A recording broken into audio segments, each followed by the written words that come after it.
Hey everybody, welcome back to the SuperBake podcast. I'm your host, Baker. Let's talk about stuff.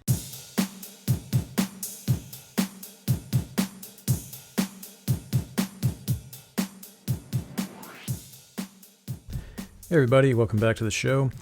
So today, going to give some reactions I have to a couple new trailers that came out. One is for the new Borderlands film coming out later this year. August 9th is the official release date.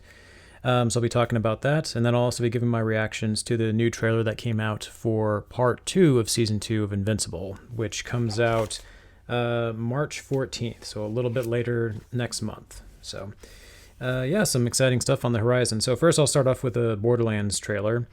So this was the first time, at least that I'm aware, that anything official has been released for it. There's been rumors circulating. I think it was announced a few years ago. They had talked about Jamie Lee Curtis being involved in it, and I think they had mentioned Kevin Hart being involved as well. So now we've actually got a official trailer that premiered, and I'll be honest, I was nervous about this movie because I do love the Borderlands games. I've played everything but Borderlands 1. I've played most of that game way back in the day. I never actually finished it, but I've played all the others. I've played Borderlands 2, 3, Tiny Tina's Wonderlands, the pre-sequel. I've played those all the way through with some friends. The first one's the only one that I haven't really played the entire way through. I've played a good portion of it, but it's been a long time because that came out I think in 2009, if I'm not mistaken. So, I remember. I think I remember most of those games as far as the story goes. I think 2 is the one I remember the most because of Handsome Jack. But I do love the Borderlands series. It's been my life for quite a while as far as first-person shooters go. So I do love those games. They're games that I definitely enjoy playing, especially with my buddies. So I was definitely curious about this movie. I was definitely excited to see what Hollywood would do with it. And I gotta say, this trailer, it's got me genuinely excited for the movie. It seems like it's kind of a mix of different games in the series. I was kind of wondering how they were going to handle that, if it was just going to be the first movie adapted into a film, and it doesn't seem to be like that.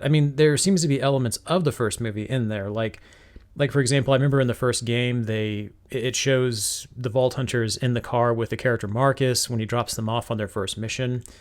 There is a clip of that in the movie. We do see the character Marcus, we see his van, and then we see the character Lilith, played by Cate Blanchett, get off for her mission. And then there's kind of that expository dialogue from Cate Blanchett's character where she's talking about the planet Pandora, which is where the games take place. She talks about there's this legendary vault that's supposed to have unlimited power, and that there's a bunch of people trying to get to it. And so she, and then the other characters, Roland, played by Kevin Hart, Tiny Tina, played by, I can't remember the name of the actress, Ariana Greenblatt, I think is her name. Tanis, played by Jamie Lee Curtis. Claptrap, who is voiced by Jack Black. And then, of course, Krieg is in this movie. And I can't remember the name of the actor who plays him. I'd have to look at that real quick. Florian Montagneux, I think is his name. Hope I'm not mispronouncing that. Yeah, he plays Krieg. And that's the reason why I said before, it looks like it's kind of a combination of different Borderlands games, because I know Lilith's character is in the first one. She and Roland are in the first 2 games. But Tiny Tina and Krieg show up in Borderlands 2. And also, too, I noticed in the trailer, we see a character called Mouthpiece. At least it looks like Mouthpiece. And he's in Borderlands 3. He's one of the bosses that shows up. So that's interesting to me. And I think, of course, Tanis is also a character who shows up in Borderlands 2, if I'm not mistaken. It's either 2 or 3, I can't remember. But, So that's why I kind of feel like this might be, instead of an adaptation of the first game, it looks like it's kind of a mixture of all 3. So that's interesting. So it kind of makes me wonder, how much like the games this is going to be, or if it's going to be kind of its own thing. I'm not really sure about that. I'm curious to see what the story's going to be. As far as the villain goes in this, it looks like I'm not sure, because again, I don't remember a lot of the first game, but they do reference the Atlas Corporation. There's a shot in the trailer where we see the Atlas Corporation, and if I remember correctly, I think they were kind of a major antagonistic force in the first game. So the villain in this game appears to be some kind of corporate guy who's kind of in charge of the Atlas Corporation. But as far as I'm aware, I don't think the villain is any main villain from the original games, as far as I can tell. So yeah, I'm not sure about that. But yeah, like it looks like it's going to follow a lot of the same basic premise as the games. There's a lot of shooting. There's a scene where we see Lilith's character diving over a giant porta potty, which is a famous thing from the games.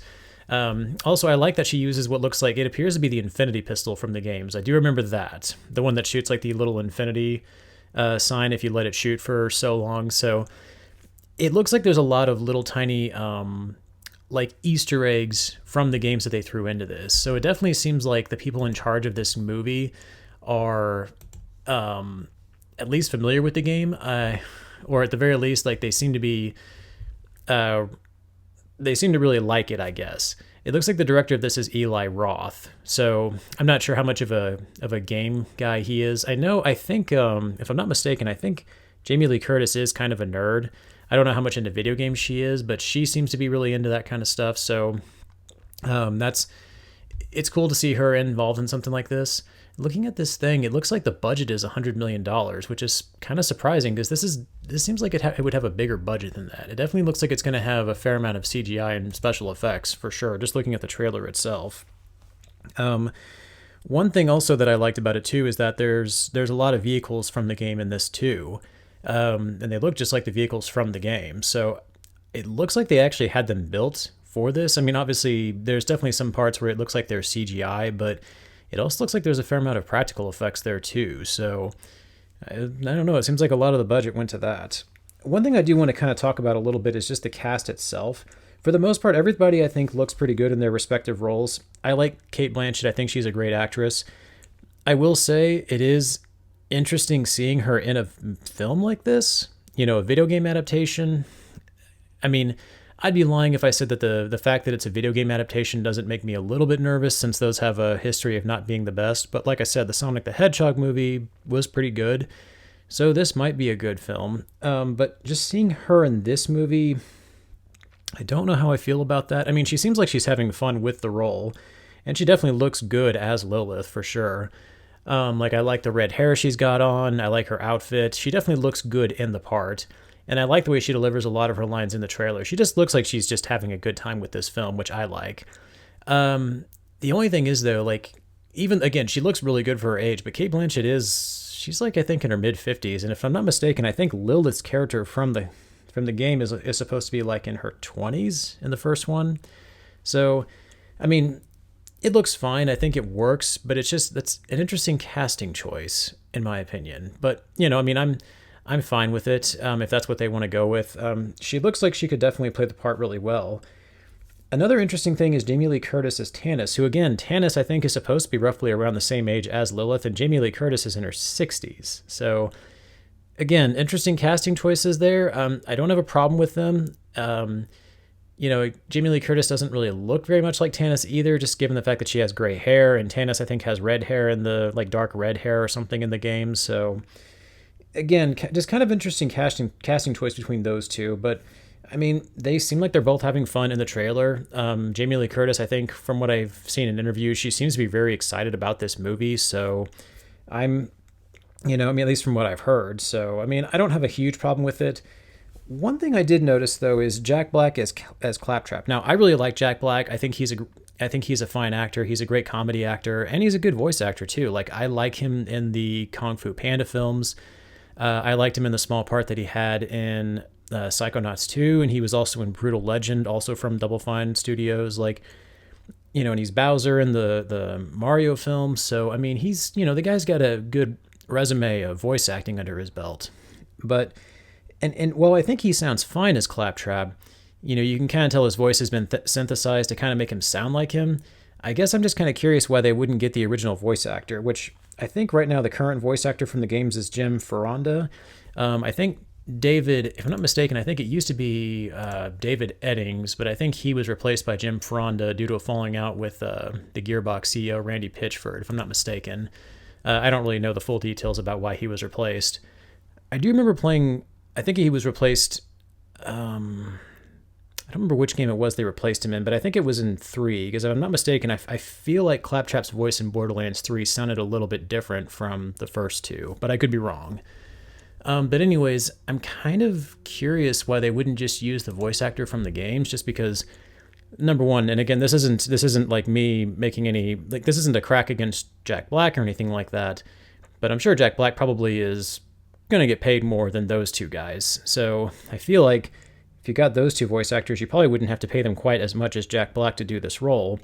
And it is an iconic voice. You know, most people who played the Borderlands games remember Claptrap's voice. There's like a little smudge right on the front of not the screen of my computer, but like the plastic part of the monitor. Oh well, I'll clean that off later. I don't know what that is. Sorry, I didn't mean to interrupt the podcast for that. Just I keep looking at it. It's been driving me crazy. I can't tell if it's like a bit of dirt or whatever, but oh well, I'll clean that later. I'm so filthy. I need to get my act together. I'm gonna try my hardest not to stare at it, but it's like right by my microphone, so it's like impossible for me not to.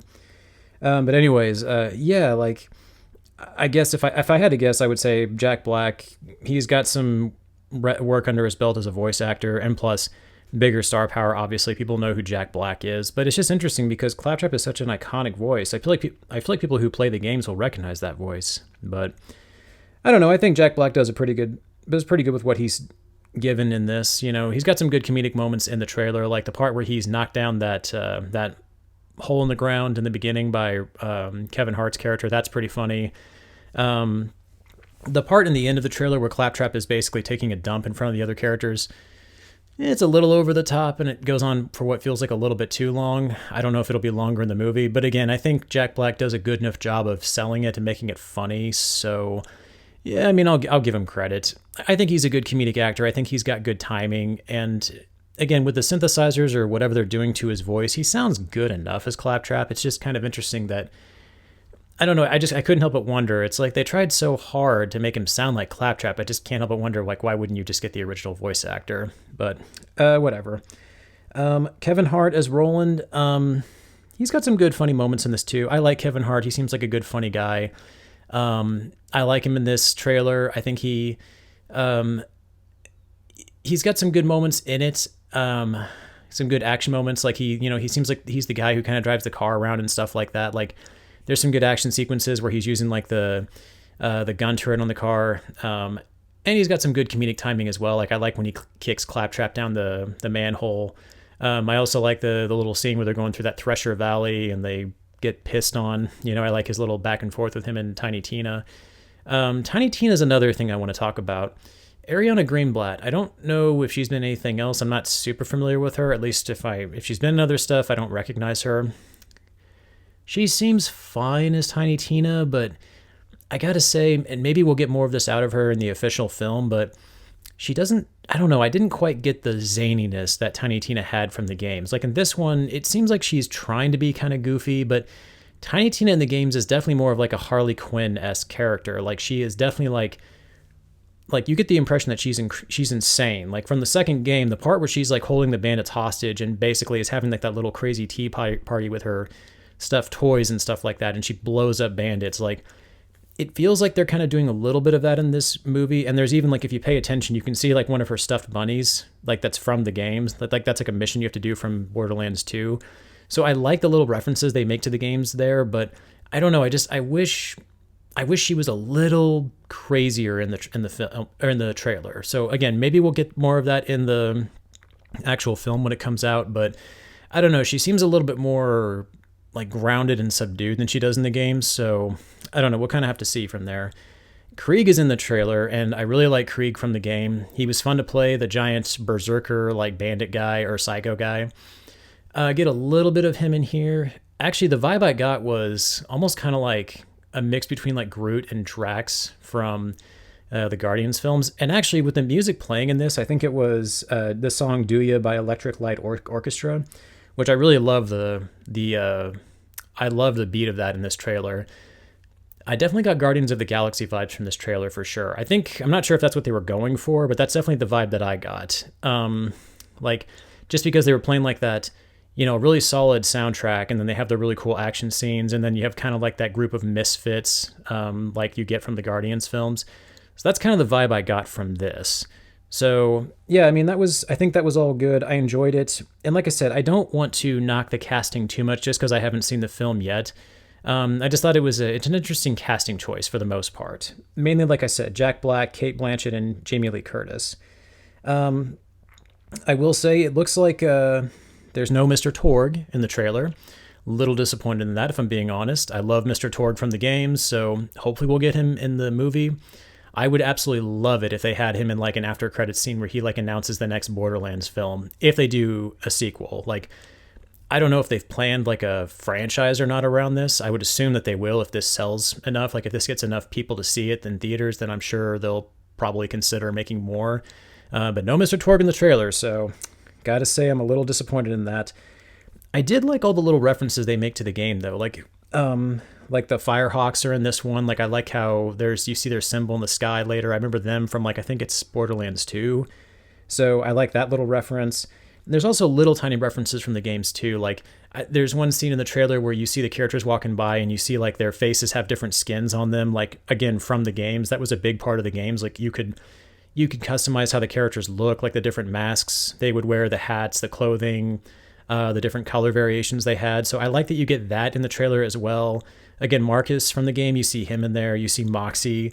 You get a small little screenshot of her in the trailer, basically looking just like how they do from the games. They did a really good job of making this look pretty much like one-to-one from the games, at least from what I remember. There's also like just little tiny details I caught as well. Like the scene where Lilith gets out of Marcus's car. If you look very closely in the background, you can see like from the vending machines, it's like the weapon of the day or the item of the day, like what you would see from the games. I really like that. And again, like I said, when you see her using the infinity gun, that was a really cool little detail they added in there. There's a lot of little stuff like that they added in. So that's what kind of gives me hope that the people who made this have a lot of fondness from the games. So I think hopefully that's a sign that this is going to be good. If nothing else, it looks really fun. I do have to wonder though, at the very end of the trailer, we see that big giant tentacle monster that the Vault Hunters drive into. I don't know if that's supposed to be Terramorphous from Borderlands 2 or if it's just a giant thresher. I'm not really sure about that. But either way, it's a cool moment. It definitely has me excited for this. Like I said, I really like the Borderlands games. This definitely looks like it's going to be, if nothing else, it's going to be a fun movie. I mean, I can promise you this. Me and 3 of my buddies are going to go see this probably opening weekend. So, I think this definitely has me excited.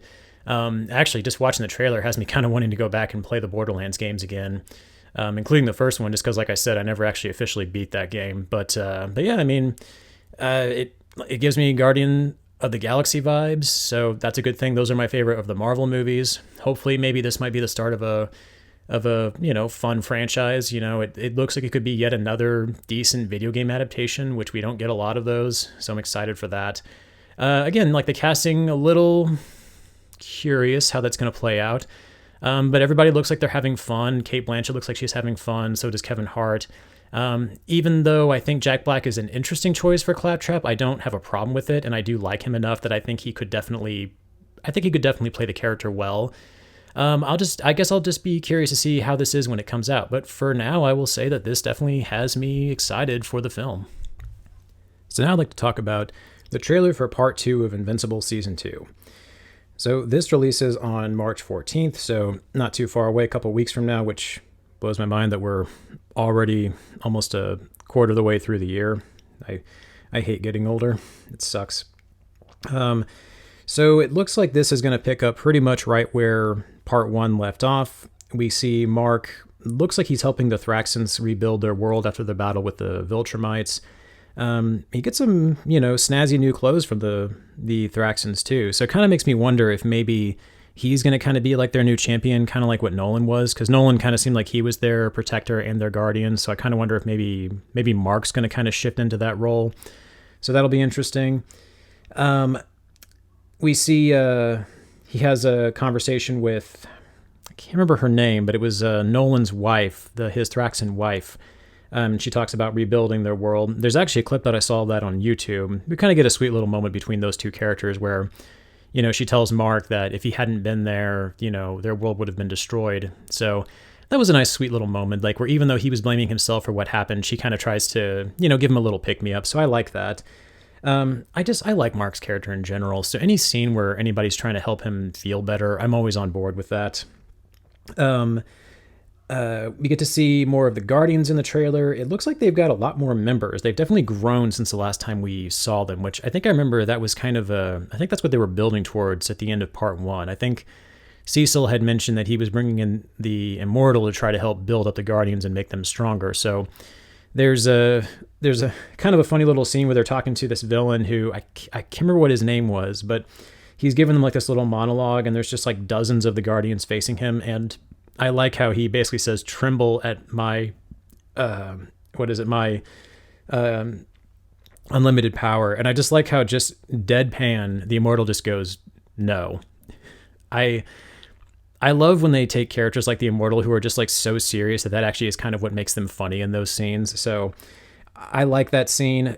It looks like we're kind of going to get some more of the Guardians trying to work together under the Immortal without the help of Mark, even though in the next scene it does show Mark back on Earth, with Cecil, of course, being the jackass that he is, wanting to send Mark back out into space.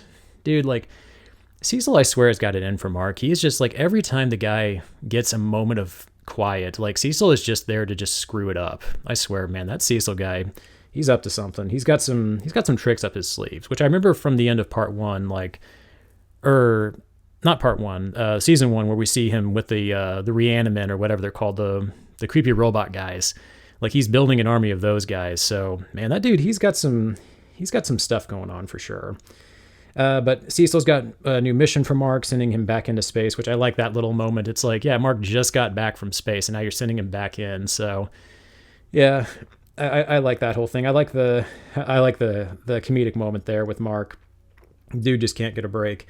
But we see the return of the little creatures from I can't remember what they're called, but the little Martian creatures from season one, the ones that took over the Martians and were trying to take over the astronauts. So those creatures are back. And it definitely looks like they've got a bigger role in this part too, which we saw them being teased at the end of season one, that they were taken over on Mars. It looked like they were growing in power, and now we're seeing the result of that. And there's a creepy scene where they've actually taken over some of the members of the Guardians. Like, we see Adam Eve has been taken over, as well as Rudy, aka Robot. And so that's creepy. That could definitely make for some interesting challenges for Mark, because some of these people, especially Eve, like, she's proven that she can handle herself in combat. So this could be an interesting challenge for Mark to overcome. So I'm curious to see like how that's going to play out. One, because Mark actually cares about his friends. Like, unlike his father, Mark is willing to take the hit to protect people he cares about. So I could definitely see those creatures using that against him, like using his friends against him in combat. It looks like we get to see, I think it's the Lizard League from season one. It looks like they're going to have a more prominent role in this, which we did see at the end of part one of season two. Their leader comes back. So there's a scene in this where we see what looks like Rex Splode and Duplicate fighting them, and a pretty brutal scene where we see Duplicate getting torn apart. So that's kind of more on that here in a little bit. But it looks like they're going to have more of a prominent role in this. The vibe that I got from season two, and particularly the trailer for part two, is it looks like maybe some of the stuff with the Viltrumites is going to take kind of a back seat, and we're going to kind of see Mark engaging like his own villains and his own arch nemesis. The reason I say that is because it looks like Angstrom shows up too, and it looks like he's going to be a major player in this part of the season as well. Like, he's back. We see him getting, a new suit, using his powers. Looks like he's definitely up to something. We're not sure what. He mentions that he's visiting an old friend, so I'm assuming that he's referring to Mark, because we see in part one that he's traveling across different universes and realities, and in one of them he talks to, a Mark who's been captured. So yeah, it definitely seems like he's got some plans for Invincible. Not sure what they are, but I'm sure they're definitely not good. Also, and there's little clips in the trailer where it looks like Mark does try to engage him in combat. Like, we see him fly through one of Angstrom's little portals. So not sure what all's going there. I'm not sure if it's like those two combating, or if like Angstrom's just, throwing Mark through different universes. I'll be interested to see how that plays out. And also too, like, since Angstrom can move across different universes or different realities, and assumingly throw other people in there too, I wonder if he's going to try to trap Mark in another reality. That could be interesting for sure. But yeah, his character is back. It looks like he's going to take more of a front seat in this in terms of an antagonistic role. So excited to see that. I like him as a villain. I just like, I I like the idea of him too, like just his powers. Like he's not as powerful as Invincible physically, I don't think, but just the fact that he can move across different realities in some ways does make him an incredible threat.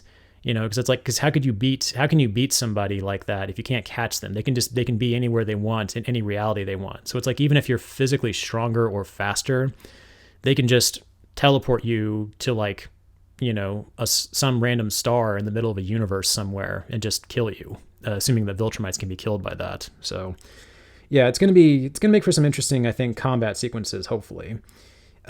We do get a small clip of Nolan on the, it looks like some kind of prison, some kind of space prison, being interrogated by, I think it was General Krieg that we saw at the end of part 1, being voiced again by Clancy Brown. Love that voice actor. So we get just a very small scene of that where it looks like Nolan's being tortured for information. Like Krieg basically tells him, like, how could you change so much in an instant? Which again, I think is an interesting, it once again draws attention to the fact that the Viltrumites live for so long. Like as Nolan put it in season 1, his time on Earth has been like an instant in his lifetime, like the span of a Viltrumite's lifetime. So yeah, it is an interesting way to think about it. Like from the Viltrumites' perspective, Nolan has changed a great deal in a very short amount of time. Like to them, what would be no time at all, and suddenly he cares about them. And Krieg even calls him, like, I think a coward or something like that, or his sentimentality has gotten out of control. So yeah, we get to see a little bit of that. We don't get any lines out of Nolan, but that definitely makes for a very tense scene. I want to see more of that. Hopefully we'll get more of that. I have a feeling that stuff, at least the impression I'm getting, is going to kind of take more of a backseat to like the stuff with Angstrom and the Martian creatures. So unfortunately, I don't know if we're going to get a lot of that. So that's a little unfortunate if that is the case. But the other stuff does seem really interesting. I am curious to see what they do with Angstrom. It's one thing I did notice too. Now, I've never read the comics for Invincible, but in this, we don't see this character. We don't actually see her face. We see, I think the most we ever see is like the back of her head, but it looks like a major character from the comics. I think her name is Anissa. Another Viltrumite shows up in this. We get, again, just very, very short glimpses of her battling Mark and throwing him around. Now, even though I've never read the comics, I have watched little snippets of them like on YouTube and stuff. So I do know who Anissa is. I know who her character is. And more importantly, I know what she does to Mark. So I'm not going to go into details about that. All I will say is if that is what we're going to see at the end of this season, then this season is going to be crazy. We are going to get some messed up shit that's going to happen in this season. What I'm wondering is if that one scene from the comics is where we're going to end on this season, like if that's going to be the cliffhanger for this. Because if it is, holy shit, this season is going to be nuts. That's going to be one hell of a cliffhanger to end on. I mean, to me, it would be probably the best way to get people invested and to see what's going to happen next. So I'm very curious to see how the show is going to handle that scene in the show. Based on the clips that I saw, it definitely looks like that's what it's leading towards. So yeah, that's going to be a tough scene to watch, because I really like Mark's character, and I hate to see bad stuff happen to him. So, oh my God, that's going to be tough to watch for sure. So I'm very, very curious to see how the show is going to handle that. Again, don't want to go into details. If you've read the comics, then you know exactly what I'm talking about. So if you haven't, feel free to do some research if you don't mind spoilers. But just a heads up, it gets brutal. It gets messed up for sure. The last thing I just want to talk about is I noticed there's a scene at the end of the trailer where it shows Mark and the other Guardians attending somebody's funeral, but we never see who it is. We don't see a headstone. We don't see anything. We just see them standing by the coffin, and Mortal's got his hand on it. I will say this. I did notice 2 characters were missing, at least from what I could tell, and the 2 characters were Rexplode and Duplicate. Now again, have not read the comics for the most part, so I don't know what happens to a lot of major characters from that. But we see everybody else standing around them. We see Mark, we see Adam Eve, we see Monster Girl, we see Rudy, we see Immortal, we see Bulletproof. Like the other Guardians appear to be there. The only ones missing appear to be Rexplode and Duplicate. I mean, if I missed that, feel free to call me out, but I didn't see those 2 at the funeral, so it makes me wonder if it's one of if it's the funeral for one of those two characters. But it's only one coffin, so it makes me almost puked. Oh man, I had to burp. That was bad. Man, that was not good at all. Yeah, that came up. Right when I was in the middle of a serious dialogue too. Figures my man, my body's always doing that to me. Anyways, but yeah, yeah, it's only one coffin though in that scene, so obviously it's not both of them. So I'm curious about that. I mean, I like Rexplode's character. We don't get a lot from Duplicate, although it seems like she was given more to do in part one, especially when she hooks up with the Immortal. We get a little bit of a serious moment between her and Rexplode. So I'm curious to see which of them it's going to be, if it's going to be either of them. It may not be them at all. They keep, when they show that scene, they keep cutting to what looks like a silhouette of Mark with a cape. So I'm not sure what that's about. I'm not sure what the meaning behind that is. But that has me kind of curious to see like who the funeral is going to be for. Yeah, it's gonna be interesting to see. But yeah, like I said, the new season, part 2, comes out March 14th, so not too long from now. I assume like most shows on Prime, it's probably going to be released 1 week at a time. But regardless, I mean, I'm super excited to see it. This definitely has gotten me invested for sure. I love Invincible. I love the series as a whole. And then just kind of like based on my limited knowledge of the comics and like what happens in those, like, yeah, I'm curious to see how they're going to handle some big moments from the comics in this. Definitely looks like it's building up towards some very big and also potentially messed up stuff that's going to happen in terms of the story. So I'm excited for this. And also I'm curious to hear what you guys think too, you know, like as far as like what your thoughts were in the trailer. You know, if you have thoughts of your own and also like theories on whose funeral that might be, feel free to comment on my YouTube channel for sure. Everybody, I think that's going to be it for tonight's episode. Once again, I am on Anchor, Spotify, and YouTube. If you like what you heard, please feel free to like, share, and subscribe, and I'll catch you all next time. Later.